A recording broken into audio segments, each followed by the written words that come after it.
Podría seguir avanzando, podría seguir platicando de la semblanza de Elena, que es extensa, pero pues mejor se las dejo para que nos platique sobre la inteligencia artificial y sus riesgos. Gracias, Elena. Quito micrófono. Pues muchas gracias. Estoy encantada de estar con ustedes el día de hoy. Gracias por la invitación a la Barra Mexicana de Abogados. Bueno, y particularmente Cristian Paredes, Salvador Mejía, Arturo, Carmen que estoy viendo aquí, y Elsa, ¿no? De las comisiones del Consejo. Es un gusto siempre estar aquí en- con mis amigos, aunque no somos colegas, pero siempre cercanos, ¿no? Yo como economista siempre cercanos. Muchas gracias por el foro y por la compañía. Pues bueno, venimos a hablar de este tema, ¿no? Con un título ahí provocador. Siempre sabemos que las tecnologías por sí mismas no son buenas ni malas, es el uso que le hacemos, ¿no? Cómo las enfocamos, cómo las aplicamos las personas. Ese siempre es el punto que está detrás y ahí sí que tenemos retos, sí que tenemos amenazas ahí con todas sus letras y de eso es de lo que vamos a platicar. Y además, hoy traigo una mezcla de enfoques que a mí me parece que siempre deberíamos tener en la mesa para estos temas, y es el enfoque económico, el político, el tecnológico. em, y esto es algo muy interesante porque el factor político se ha ido agregando como un elemento que no debemos dejar de contemplar en, en el desarrollo de estas tecnologías, en el desarrollo de estos mercados. Y voy a dar algunos antecedentes que además a veces se nos olvidan porque vemos estas tecnologías pues, como muy innovadoras, que están eh, irrumpiendo en la forma en la que hemos hecho las cosas en prácticamente todas las áreas de nuestra vida, y entonces pareciera que surgen y que ya no tienen nada que ver con lo que traíamos antes. Y yo creo que tenemos muchas cosas que aprender. Esto no se da en la nada, son procesos que aunque sean muy rápidos, ¿no? Y que a veces eso es lo que nos sorprende, la rapidez del avance, no vienen de la nada. Hay cosas que podemos aprender y que tenemos que recordar, ¿no? De los procesos históricos que vienen detrás. Y quiero hablar primero de dónde venimos. Venimos, por un lado, de los medios de comunicación, de los medios de comunicación tradicionales. Me refiero a la prensa, al radio, a la televisión. ¿Y cuál ha sido nuestro enfoque aquí desde el punto de vista regulatorio de estos medios? Primero, que los vemos sujetos a concesión, a licencias en diferentes países del mundo. Hoy no voy a hablar en particular del caso de México, porque además estos son sectores que trascienden las fronteras, pero lo que sí vemos que en los diferentes países siempre ha habido un régimen especial para este tipo de servicios. ¿Por qué? Porque sabemos que tienen influencia política y porque además es la voluntad de los países que tengan una función social, porque impactan en las personas, en su educación. Los medios se educan voluntaria o involuntariamente, eh, transmiten información relevante y por eso tiene una función social. De hecho, en México así tal cual está definido, ¿no? Para la radiodifusión, y por eso tienen una regulación específica. Y entre estas regulaciones están desde las obligaciones de pluralidad, diferentes tipos de reglas, aún en los países más liberales, ¿no? Como Estados Unidos, pues cuántos años y versiones distintas por ejemplo, de las reglas de propiedad cruzada, ha habido, ¿no? Estas reglas que ponen límites a que si alguien tiene X estaciones de radio, entonces no puede tener prensa o no la puede tener en la misma ciudad o no puede tener canales de televisión o solo uno, ¿no? Un canal y una estación. Esto siempre ha existido de diferentes maneras por esta consideración del impacto que tiene en la sociedad. Y también con cierta regulación de contenidos. Ahora cuando hablamos de contenidos en las redes sociales, parece como si fuera un anatema, ¿cómo nos atrevemos a hablar de regulación de contenidos cuando esto siempre ha existido? Los horarios para transmitir contenidos, la clasificación de la programación o ponerle etiquetas, esto es para niños, esto es para adolescentes, esto es para toda la familia. Claro, estas son clasificaciones que vienen de medios tradicionales y que ya no nos servirían en la actualidad, pero ahí está el concepto, sí se puede etiquetar la programación, ¿no? Sí se puede advertir a la audiencia sobre lo que está recibiendo.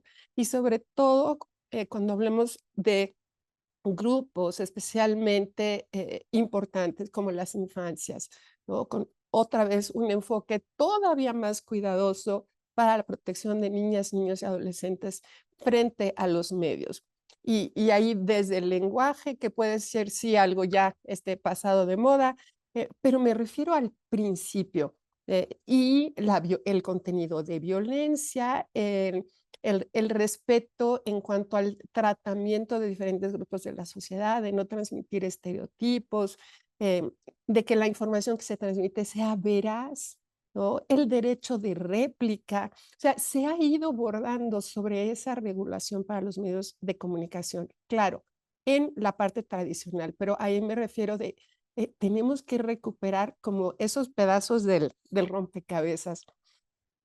La autorización de las concentraciones en los medios de comunicación, entonces no ha pasado simplemente por la revisión de las autoridades de competencia sin más, sino que generalmente están sujetas a otras revisiones adicionales, ¿no? En el caso de México, pues porque se usa el espectro radioeléctrico y entonces ahí van concesiones. ¿Qué se hace con la concesión? Pues hasta el día de hoy ha habido una autoridad que además de la autoridad de competencia, bueno, en el caso de México viven dentro de la misma autoridad estas dos, pero son dos facultades distintas, ¿no? La revisión de competencia y también la autorización de la cesión, de la adquisición de las concesiones. Y además ha habido restricciones a la propiedad extranjera. Este es otro enfoque y también, ¿por qué? ¿Qué hay detrás? Pues también consideraciones de soberanía, de seguridad nacional y la soberanía en muchísimos aspectos, desde la educación, ¿no? ¿Qué piensa cada país sobre la educación de la sociedad, sobre su acceso a la información, etcétera? Entonces, esto también se ha reflejado en restricciones a la propiedad extranjera. Esto es en los medios tradicionales. Luego llega el Internet y con el Internet nos abrimos a otro modelo completamente distinto, ¿no? El Internet rebasa fronteras y empieza a surgir un modelo de gobernanza descentralizada, multipartes. La verdad es una experiencia muy interesante la gobernanza de Internet. Pues existen muy contadas intervenciones públicas, claro, para el uso del espectro, por ejemplo, toda la parte de infraestructura, esa sí está regulada, pero en cuanto a los proveedores de Internet, esto surge de una manera como más natural y se establece un sistema de gobernanza. Hay ciertos problemas de competencia, más como prácticas monopólicas que son atendidas ex post y de manera muy puntual por las autoridades de competencia. No hubo grandes preocupaciones por riesgos distintos a los de la competencia. Sí, algunas cuestiones como de privacidad, seguridad, democracia, muy puntuales, ¿no? Que no rebasaron como un umbral de alerta, aunque sí quedaron algunos problemas que fueron surgiendo con el Internet y básicamente con el funcionamiento de lo que conocemos como la red oscura, ¿no? La dark web, que se usa desde para vender datos personales, para hacer transacciones delictivas, y hay cosas terribles que pasan ahí, ¿no? O sea, tráfico de personas, hay material de abuso de personas, de niños. Este es un tema, pero se ha, digamos, tratado dentro del marco del combate al crimen. Entonces, bueno, esto se los dejo ahí, ¿no? Para no olvidarlo, eso está ahí detrás. Y de pronto, pues esta transformación del sector tecnológico, que ha sido un proceso continuo que tiene décadas, eh, creo que sí, un factor importante es que empieza a acelerar su velocidad. Llegan las redes sociales y en el momento en que surgen, pues heredan esta visión descentralizada de Internet. O sea, no hay que regular, no hay que meterse, hay un sistema de gobernanza, pero la verdad es que el sistema de gobernanza existe para el Internet, pero no para las redes sociales. En el momento en que surgen, como que sí, en muchos países y muchos gobiernos, como que no alcanzan a ver que esta transformación de los medios de comunicación tradicionales a las redes sociales y les empieza a tratar como si fuera algo completamente distinto y con manos afuera. Desde el principio comienzan a usar inteligencia artificial para sus mecanismos de recomendación de contenidos, de recomendación de contactos, para la publicidad. Claro que al principio había poca publicidad, para la alimentación de contenidos, pero en ese momento, y estoy hablando ya de hace bastantes años, la inteligencia artificial todavía no estaba en las conversaciones populares, no era el tema sexy que hoy hay, solo se hablaba en foros muy, muy especializados, en grupos muy pequeños, que sí veían pues, estos fenómenos que estaban surgiendo, pero no salían de esos grupos limitados. Empiezan a surgir estos nuevos modelos de negocios en las redes sociales que, que tienen su sustento en maximizar el tráfico, encontrar todos los mecanismos para que se viralicen los contenidos. Y aquí este punto es importantísimo y tiene que ver con el modelo de negocios. Este modelo de negocios, para generar muchos ingresos, se apoya en cómo hacer que se transmitan, que se copien estos contenidos de la manera más rápida y que lleguen a más usuarios. Y lo que va aunado a esto no es que se haya diseñado así, es que así es la humanidad, es que los contenidos que más se transmiten y más rápido son los falsos, los amarillistas, los violentos, los humillantes y además en formatos muy simples y cortos, lo que no nos ayuda a dar contexto, a dar explicaciones, etcétera. Y, y entonces estos modelos de negocios van favoreciendo mecanismos, sistemas de inteligencia artificial que favorezcan esto, que todavía lo impulsen más, la viralización de contenidos. Y además, pues como no hay reglas de qué se puede hacer en las reglas, en las redes, qué contenidos se pueden permitir y sobre todo tomando en cuenta esto, a ver, están incrementando los contenidos falsos, los amarillistas, los violentos, ¿qué se puede decir? ¿Hasta dónde impulsamos esto? Pues son las mismas redes sociales las que empiezan a poner sus reglas, porque no hay nada más, no hay otras referencias. Entonces empiezan ellas a definir cuáles son los contenidos permitidos, cuándo aplicar sanciones, qué sanciones, cuáles son las apropiadas, las proporcionales, si bajan el contenido, si lo hacen solamente por un tiempo, si lo vuelven a subir, si hay mecanismos para quejarse, qué tan efectivos son, si se puede poner etiquetas, se puede suspender una cuenta o no, si la suspensión puede ser permanente. Todo esto lo empiezan a definir las mismas empresas.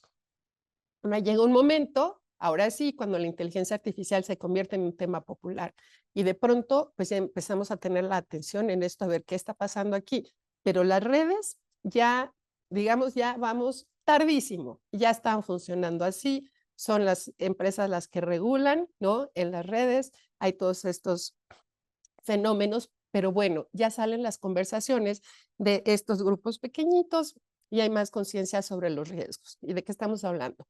De la polarización, de los sesgos con los que funciona la inteligencia artificial, pues que hacen, pues por ejemplo, si en una persona que tiene, pues no sé, tendencias de derecha, de izquierda, ciertas preferencias, pues en vez de que se exponga a otros puntos de vista, otras maneras de ver el mundo en las redes, las redes van acotándolo a que se exponga cada vez menos a esas visiones diferentes.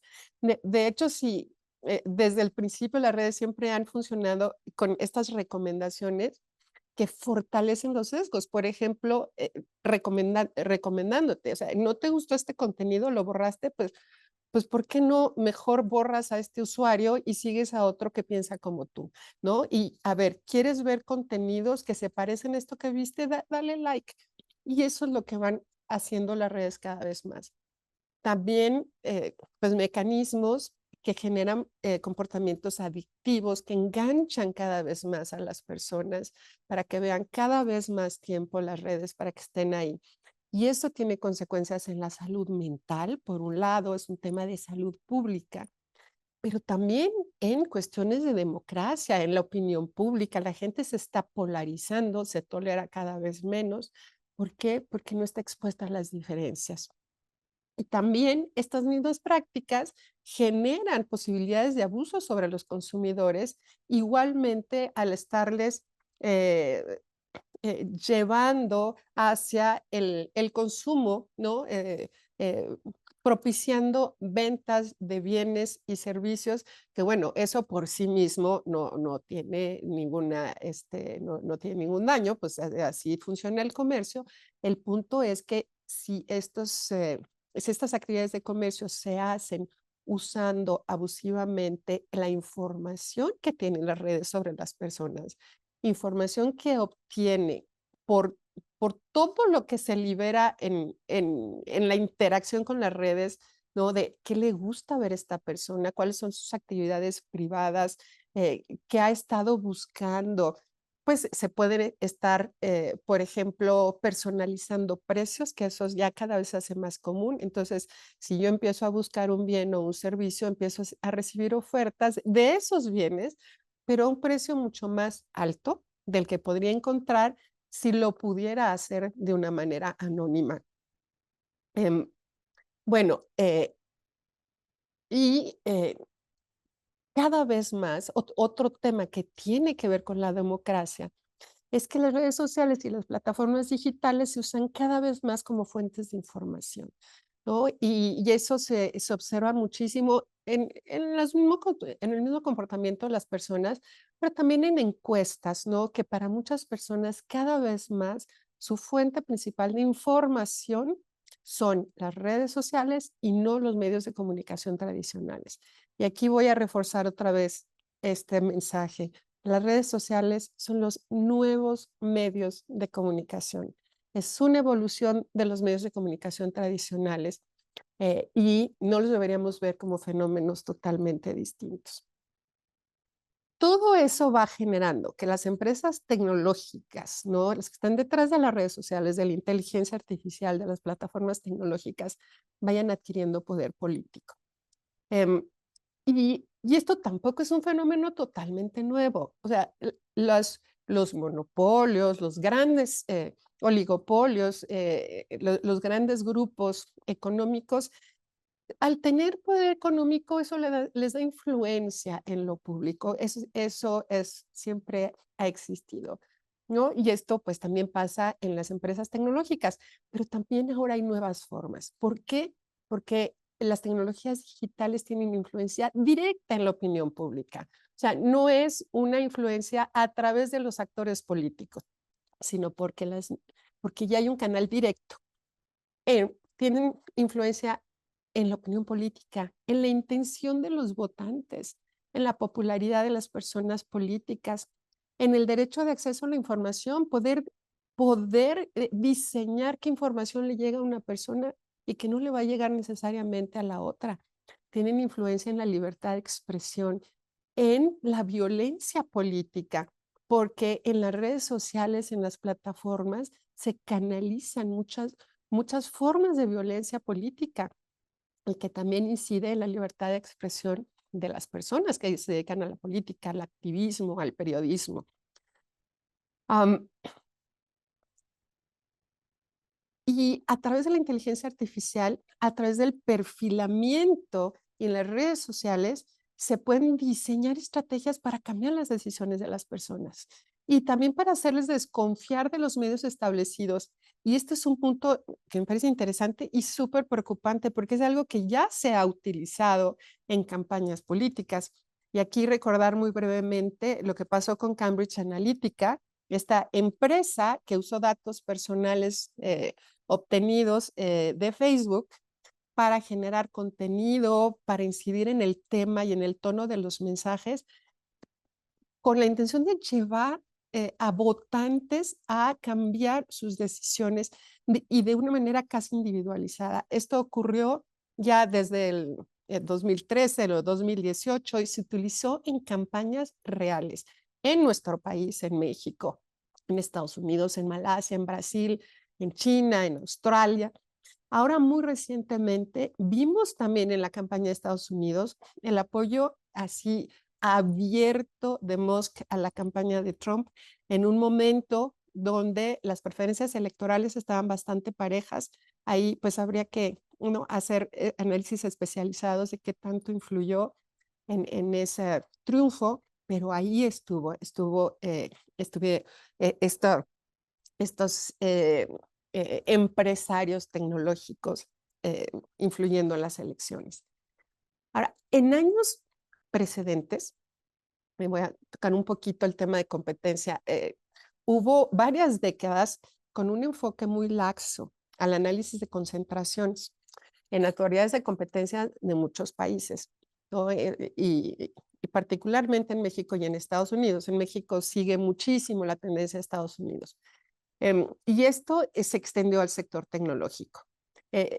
Al mismo tiempo, pues propuestas de regulación se han enfrentado a mucha resistencia, siempre con el argumento de no causar daño a la innovación, que es un argumento que puede ser válido, pero pues es muy unidimensional, ¿no? Y aquí hay muchísimas otras cosas que deberíamos observar. Y además con una desventaja muy fuerte, porque un análisis estrictamente económico y de competencia no está hecho para captar todos los efectos políticos de los que acabamos de hablar, ¿no? Entonces, la regulación, cualquier regulación, cualquier sistema de gobernanza debe ir muchísimo más allá de los efectos puramente económicos.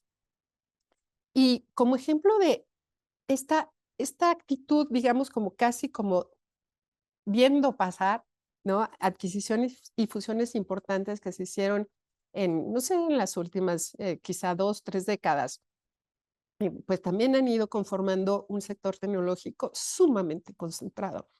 Y como ejemplos, y además de que se dejaron pasar también fusiones de empresas tecnológicas con medios de comunicación, también como sin alcanzar a ver esta relación tan estrecha y que en realidad pues unos eran como los medios, digamos, versión siglo XX con los versión siglo XXI y que las autoridades no alcanzaron a ver en ese momento lo que estaba pasando, como la adquisición del Washington Post por Amazon, la adquisición de la red social LinkedIn por Microsoft.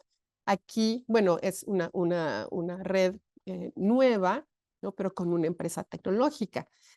La concentración entre Comcast, una empresa de telecomunicaciones por cable, de internet, de telefonía, con NBC Universal, que es una empresa de noticias, con esta gran productora de contenidos audiovisuales. Y también la adquisición de YouTube por parte de Google, que se ya fue hace muchísimos años. Estas empresas, ellas sí están viendo, obviamente, con mayor conocimiento que el resto del mundo a dónde van los mercados. Pero también ha habido fusiones entre las mismas empresas tecnológicas que han incrementado esta concentración. La adquisición de Activision Blizzard por Microsoft, bueno, que esa fue pasando por muchas cosas, pero ahí lo que se planteaba era la adquisición de una gran empresa de videojuegos. Y también, pues, muchos grupos, personas, sectores, no, sí llama la atención porque todavía hasta el día de hoy no alcanzan a ver que los videojuegos también son grandes plataformas de comunicación, ¿no? Son redes sociales, con un funcionamiento particular, pero hay que también poner esta llamada sobre la mesa. También son redes sociales, son plataformas de comunicación. La adquisición de Fitbit por Google y es esto, esta extensión hasta el mercado de lo que llaman los wearables, ¿no? Todas estas eh, pues cosas que nos ponemos como relojes, pulseras, chamarras, tenis, que tienen, ¿no? Que tienen integrados dispositivos de comunicación de telecomunicaciones. Facebook con WhatsApp, que ahí sí son redes, redes que en su momento tenían unas vocaciones de competencia muy fuertes y que las dejaron pasar y ahora son parte del mismo, de la misma empresa.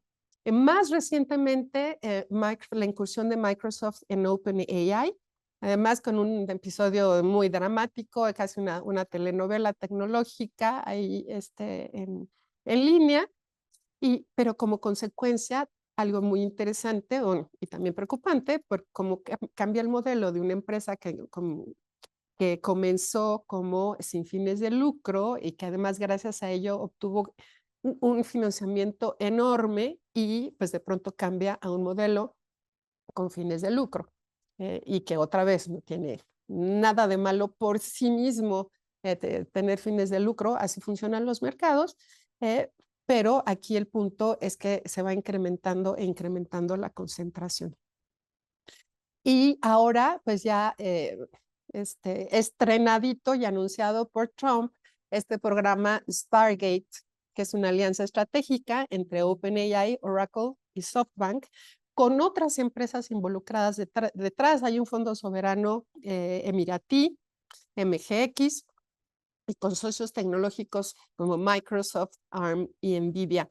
Y anunciaron pues una inversión enorme de al menos 500 mil millones de dólares, donde pues ya hablan de que ya comenzaron la construcción de un centro de datos en Texas, también con una inversión muy grande, los 100 mil de esos millones de dólares para este centro.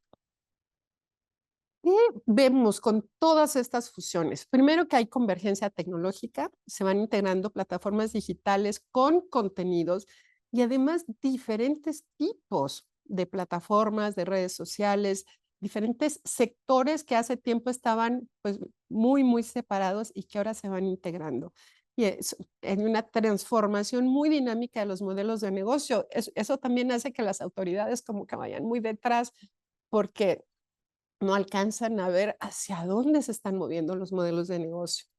Eh, Al mismo tiempo hay cosas muy positivas, hay una innovación tecnológica muy dinámica, trae la aplicación de inteligencia artificial, de Big Data a muchas áreas distintas de la vida y con muchos beneficios, pero al mismo tiempo se está dando una concentración excesiva del poder económico y del poder mediático. Se ha ido eliminando competencia potencial y se están creando barreras de entrada para nuevos competidores. Las consecuencias clásicas del antitrust, ¿no? Y que existe hace muchísimas décadas y que entendemos bastante bien. Y con ello se está reduciendo, con esta parte de lo mediático, se está reduciendo la diversidad informativa.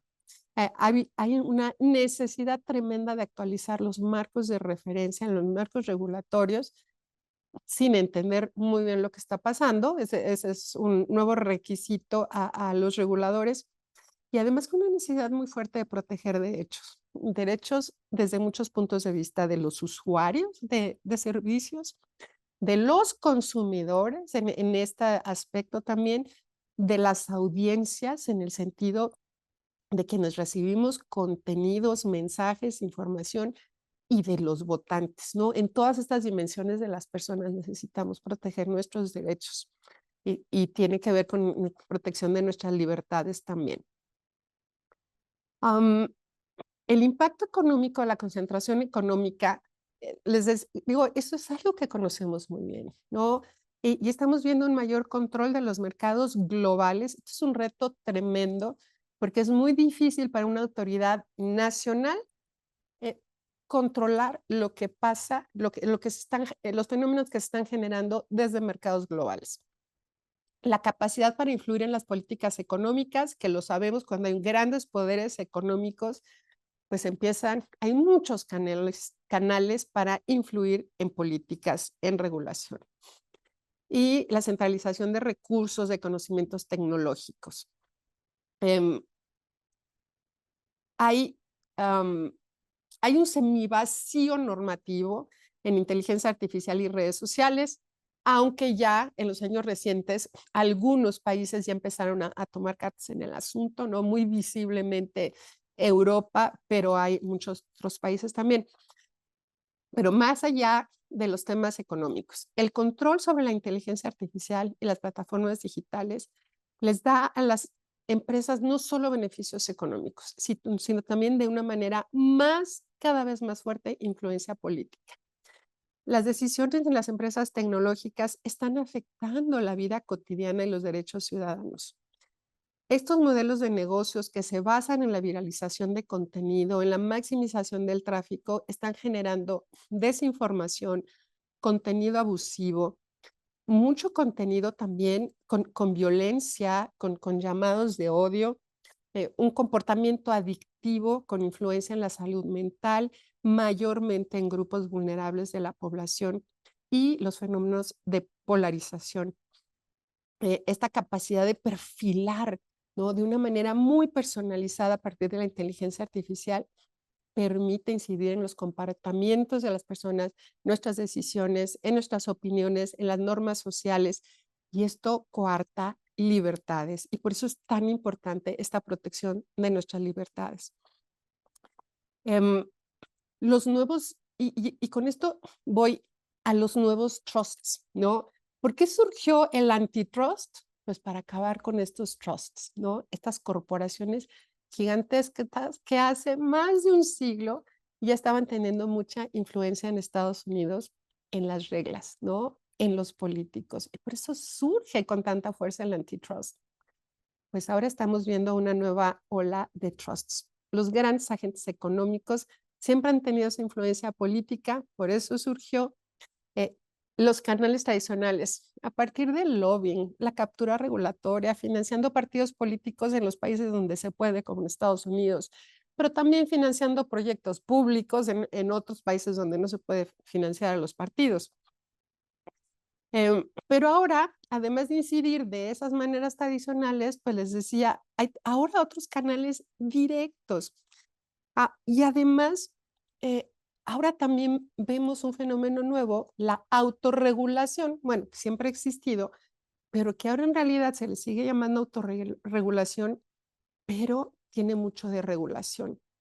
Las empresas, la regulación que hacen las empresas tecnológicas es más que una autorregulación.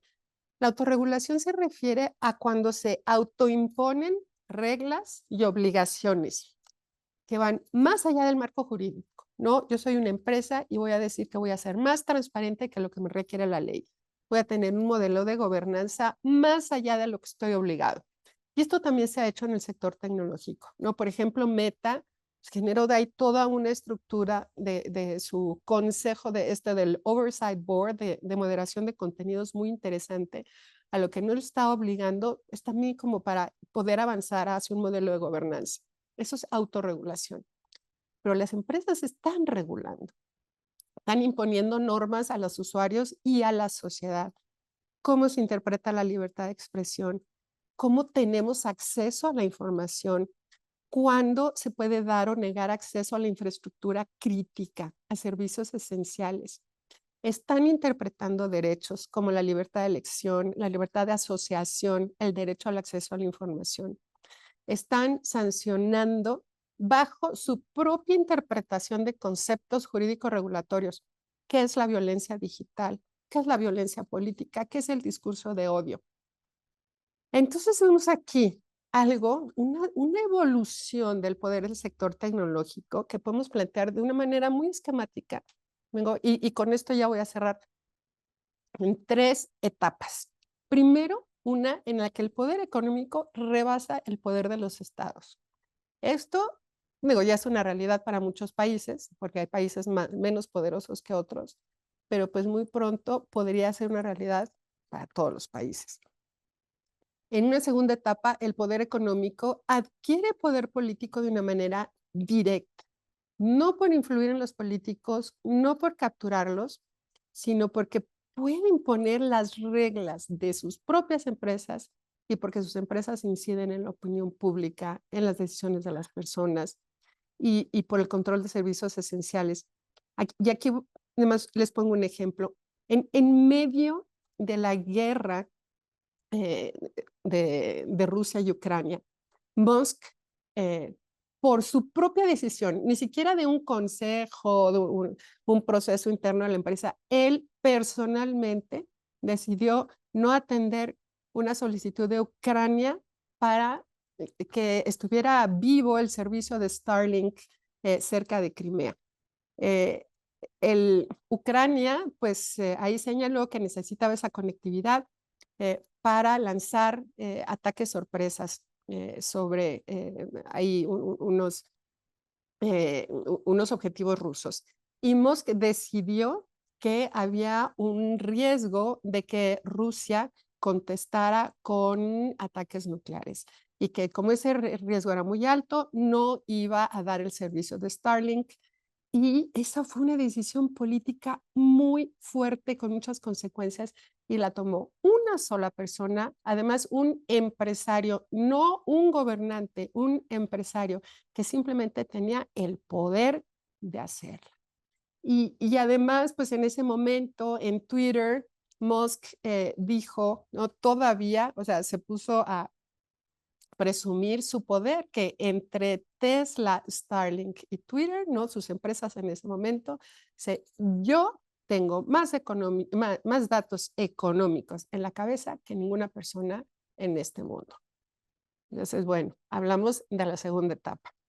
Y la tercera etapa, me voy a referir a una declaración que hizo Olivier Blanchard, que es un expresidente del FMI, un economista francés, sobre la singularidad, porque dijo, probablemente ya alcanzamos la singularidad de la inteligencia artificial, sí, pero no en la que están pensando, la singularidad política, en la que los jugadores de la inteligencia artificial controlan al gobierno y eliminan toda regulación de la inteligencia artificial. Entonces, con este comentario termino y pues muchísimas gracias por escuchar. Muchas gracias, Elena. Antes de pasarle el micrófono a la gente, la verdad es que siempre interesante tus puntos de vista y sobre todo en la coyuntura, ¿no? En la que estamos viviendo. Voy a empezar, te paso el micrófono, Carmen Quijano, por favor, y luego a Salvador Mejía, que también quiero saber su punto de vista, sobre todo por ser un especialista en medios de comunicación, pero empiezo contigo, Carmen Quijano, adelante, por favor, gracias. No, gracias a ustedes, súper interesante, Elena. Yo la verdad es que de escucharte cada vez me reitero que vamos muy, muy tarde, pero no debemos de bajar la guardia y podemos anticiparnos a las cosas que vienen si seguimos insistiendo como sociedad civil en el respeto a nuestras libertades, como decías, porque esta regulación que totalmente, cuando empezaste a decir, la autorregulación en realidad es una regulación, yo lo primero que pensé en mi cabeza fue en la empresa, ¿no? Y entonces dije, no, pues claro que es una autorregulación, pero cuando ya seguiste hablando, entendí perfecto que te referías a los usuarios, es decir, las empresas están regulando la vida de los usuarios y no puedo estar más de acuerdo. Y simplemente no, tampoco ha servido de autorregulación. Yo siempre sostengo que ha sido una simulación, porque desde hace años hay reglas que se autoimponen las empresas, pero que y está súper documentado, pero que no cumplen. Es decir, lo hacen para, pues para tener una buena reputación. Cuando ya se empiezan a sentir la presión de la sociedad civil, entonces empiezan a decidir, pero en realidad cuando se trata de autolimitarse es cuando hay una simulación en ese cumplimiento. Y bueno, no quiero, hay muchísima evidencia académica al respecto de que tienen sus reglas, pero cuando se trata de exigirles rendición de cuentas respecto de esas reglas, es ahí donde se dan cuenta que no están cumpliendo. Entonces, los gobiernos efectivamente se han quedado muy atrás por varias razones, por el poder económico que implica y desde hace más de 20 años se han quedado atrás. Y también justo por lo que decías, por la falta de transparencia, porque no conocen los modelos de negocios cómo funcionan. Entonces, yo después de estudiar estos temas, sigo insistiendo que por lo menos debemos empezar por 3 puntos. Uno, o sea, porque si queremos regular, no, como que es un problema inmenso que no sabemos como por dónde abordar como sociedad y los gobiernos tampoco, y menos ante un poder económico que, como tú bien dices, de estos grupos que ahora son los nuevos trusts, ¿no? Entonces, siempre he pensado que hay que regular mínimos y mínimos de verdad casi muy puntuales para poder ser efectivos. Y yo creo que uno de esos mínimos es la transparencia para que nosotros podamos, los gobiernos y la sociedad civil tengan la información necesaria para poder decidir uno y después regular en concreto. Es decir, transparencia desde el sector privado, ¿no? Exigir, ese sí sería un mínimo a regular, exigir transparencia. El segundo mínimo a regular sería la rendición de cuentas respecto de la autorregulación, pero que sea vinculante. Es decir, si la empresa ya se puso una serie de reglas para ella, no tanto para los usuarios, sino que ella debe de cumplir, y hay miles y además coinciden, generalmente todos tienen los mismos estándares, o sea, el estándar es bueno, el problema es que se cumpla, el problema es que se pueda exigir jurídicamente que sea vinculante y por ende daños y perjuicios y responsabilidad civil en caso de que no se cumpla. Entonces nos falta la rendición de cuentas y que sea vinculante. Y ahí hay toda una discusión y un debate respecto de si es soft law y que por eso es soft law, porque no es vinculante y en fin, creo que el derecho tiene que evolucionar y desde mi muy particular punto de vista tenemos que empezar a pensar en un intermedio y que el soft law ya nos tenga una última herramienta de rendición de cuentas y exigibilidad de responsabilidad civil. Ese sería el segundo mínimo. Y el tercer mínimo, pues lo que decías, esto protege libertades y derechos fundamentales y educación y en fin, está involucrado completamente el orden público. Y cuando está involucrado el orden público, aunque esta cuestión siempre se va a tener que abordar desde el punto de vista global, cuando ya se trate de un individuo en específico, se tiene que poder defender en los tribunales locales y en las jurisdicciones locales, porque no puedes exigir a un ciudadano de un país que pueda hacer valer sus libertades fuera de su país, porque sería costosísimo y es muy complicado, y además lo estamos viendo, o sea, hay un periodo en que lo puede hacer a través de los medios que han puesto las plataformas, pero en el momento en que las plataformas empiezan a decidir no en interés del usuario, sino en interés de la propia plataforma, es donde requiere la fuerza del Estado para su protección y por ende necesita la jurisdicción y la ley aplicable de su país en protección de sus derechos humanos. Entonces, esos 3 mínimos son los que nos tendríamos que estar abocando a regular los gobiernos y la sociedad civil y las instituciones como nosotros, como la Barra, tendríamos que estar impulsando porque esos mínimos sí se regularan. Y finalmente creo que sí nos podemos adelantar un poquito porque viene toda la cuestión de la neurotecnología y tenemos muchísima información de lo que viene en inteligencia artificial y en salud y en neurotecnología y eso todos los expertos dicen que va a ser efectivo, por ejemplo, en la invasión a la privacidad ambiental, etcétera, en 15, 10, 20 años. Y ya hay propuestas internacionales al respecto. Entonces, es un punto donde nos podemos adelantar un poquito Y para que no nos pase lo que ya nos sucedió en los últimos 20 años, que ya tú bien explicaste de una manera excelente. Entonces, bueno, pues quería nada más aportar estos tres, esta propuesta de que se regulen estos tres mínimos, que para mí ya serían los esenciales. Y bueno, nada, felicitarte, agradecerte y sobre todo felicitarte por tu esfuerzo, por tu organización, porque la seguimos muy de cerca. Y por eso te decía al principio de la plática que cuentas con todo nuestro apoyo y en lo que podemos aportar en sus esfuerzos, pues felices. Gracias, Cristian. Muchas gracias, Carmen. Paso rápido para el tema del tiempo contigo, Arturo, por favor, y ya después con Salvador. Y si alguien más quiere agregar algo, pues vamos con todo. Adelante, Arturo, gracias. Y pues muchas gracias. Pues nada, antes que nada felicitar a doña Elena Estavillo, excelente conferencia. Y un poco es un comentario y una pregunta. Yo me dedico a temas electorales y efectivamente pues hay mucha regulación desde el lado del INE a nivel reglamentario, por ejemplo, el tema de las campañas electorales. Y sí es muy cierto esto que dice la doctora Estavillo. La verdad, tienen en la mente sus parámetros y sus propias reglas.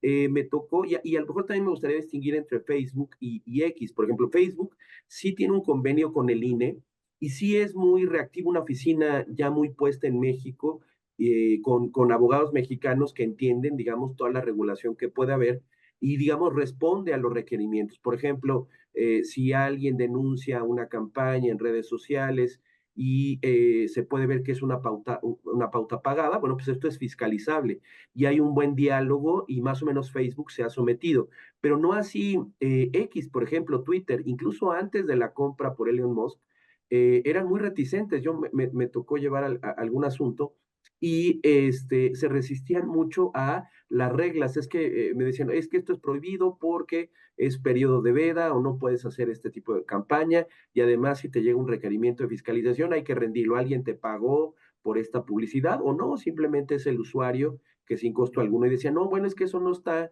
en mis términos y condiciones. O que había una medida cautelar que tenían que bajar un tweet y decía, no, pues es que no viola ningún término ni condición. Pues es que no es que violes tus términos y condiciones, estás violando la ley mexicana. Entonces sí es contrastante, era una abogada brasileña que estaba en Brasil, los plazos en materia electoral son muy breves, vertiginosos, todos los días y horas son hábiles en el proceso electoral y era muy llamativo que contestaban un requerimiento 2 semanas después, ¿no? Cuando estaba ya súper vencido y era una locura. Entonces esto es muy cierto, estamos llegando a un gobierno pues, de estas tecnologías y el día lunes pues parece que fue muy emblemático, ¿no? Esta tecnocracia, todavía no se define este poder, porque es el poder político, poder militar y el poder económico. Hay quien dice que no durará mucho tiempo, porque son personalidades muy fuertes todos.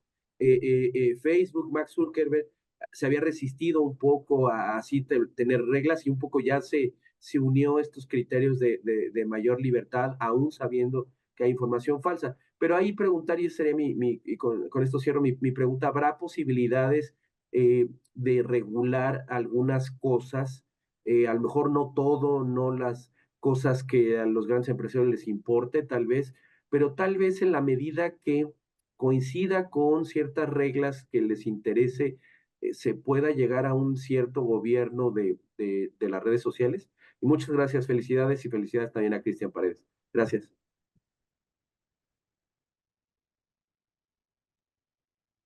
Adelante, Elena, por favor, tus comentarios. Muchas gracias. Pues a ver, rápidamente también responder un poquito a Carmen Quijano, que aunque no fue pregunta, pero nada más para comentar que coincido totalmente con todo lo que comentaste, Carmen, y en particular algo que nos ha faltado desde hace años y que cada vez es más urgente es tener este mecanismo de reclamación, de responsabilidad social, de reparación, de restitución. Y además porque no lo hemos tenido de una manera eficiente para otros aspectos de la vida y ahora ya se vuelve muy, muy importantísimo, es prioritario. Y sí hay que adelantarnos, ahorita sí estamos a tiempo para la neurotecnología, medio al último minuto, pero hay que abordarlo. Y Arturo, también, este aspecto electoral, ciertamente, ahí cómo se ve nuevamente como que nos movemos de los medios tradicionales y a los nuevos, y pareciera que fueran dos cosas totalmente distintas cuando tienen el mismo impacto en la sociedad, ¿no? Y deberían tener un abordaje similar. No idéntico, porque los medios son distintos y no podemos usar los mismos mecanismos, pero sí cuidar los mismos derechos, los mismos principios, ¿no? Y ahí estamos viendo cómo falla, y entonces ya estamos expuestos a lo que cada red quiera, ¿no? Y es como digamos, como que las leyes son voluntarias y cada red ve qué quiere cumplir, y esto pues está tremendo. Y sí tenemos posibilidad de regular algunas cosas. Como siempre, esto es, digo, a mí me ha tocado ser reguladora, y reguladora frente a grandes poderes económicos es muy difícil, ¿no? Es muy difícil porque pues estas grandes empresas tienen un poder y una capacidad de incidir en la opinión pública tremenda. Y estas empresas en particular, por lo que platicamos de la naturaleza hasta tecnología, pues más. Entonces hay que, digamos, enfrentar esta narrativa de que cualquier regulación nada más va a coartar las libertades y la innovación, pero en realidad la regulación existe. Cuando se hace un vacío se llena, y como no hay regulación, la regulación la están haciendo las empresas. Y a mí me preocupa más que una empresa, una persona en lo individual pueda tomar una mala decisión, a que la mala decisión la tome un gobierno. Digo, siempre que no sea un gobierno autoritario, ¿no? Pero digamos un gobierno donde haya una mediana gobernanza, donde haya un mediano Estado de Derecho. Pues yo prefiero que se equivoque ese gobierno. Pasa por leyes, pasa por procedimientos, hay maneras de apelar, hay procesos medianamente democráticos para combatir, para pelear, para cambiar, a que me enfrente a un dueño de una empresa gigantesca con la que simplemente no hay ni siquiera un canal para poder interactuar, ¿no? En dónde toco la puerta para poner mi queja, y quién me va a ayudar, y quién me va a escuchar, y con qué mecanismos, ¿no? Y cuál es el marco normativo de referencia. Es su opinión, es el humor con el que se levantó en la mañana. O sea, ese es lo preocupante, y por eso yo creo que sí debemos tener espacios para normar una aproximación de mínimos como la que menciona Carmen. Puede funcionar. Yo creo que nos deberíamos ir un poquito más allá con principios. Creo que nos puede funcionar también una regulación de principios, más porque las tecnologías van cambiando muy rápidamente, y entonces es imposible reflejar en una ley, ¿no? Con mayor detenimiento, pero sí principios, y dejar otros mecanismos más ágiles, ya los detalles, pero que sí normar qué es libertad de expresión, a quién le toca decidir, ¿no? ¿Qué es un discurso de odio?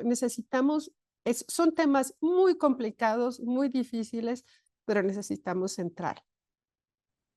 Buenísimo. Voy contigo, Viviana, ya para cerrar esta extraordinaria sesión. Te paso el micrófono con la última pregunta para también ya liberar a Elena. Adelante, Viviana, por favor. Muchas gracias. Pues primero que nada agradecer por lo interesante del tema, y desde luego la expertise que ha evidenciado Elena, que no teníamos ninguna duda de ello, ¿verdad? Pero que ahora escucharla pues igual hace que aprendamos mucho más todavía de los temas. Y bueno, pues inteligencia artificial es el tema, herramienta de democracia, pues nos ha planteado muchas cosas al respecto, y también amenaza para la libertad, ¿no?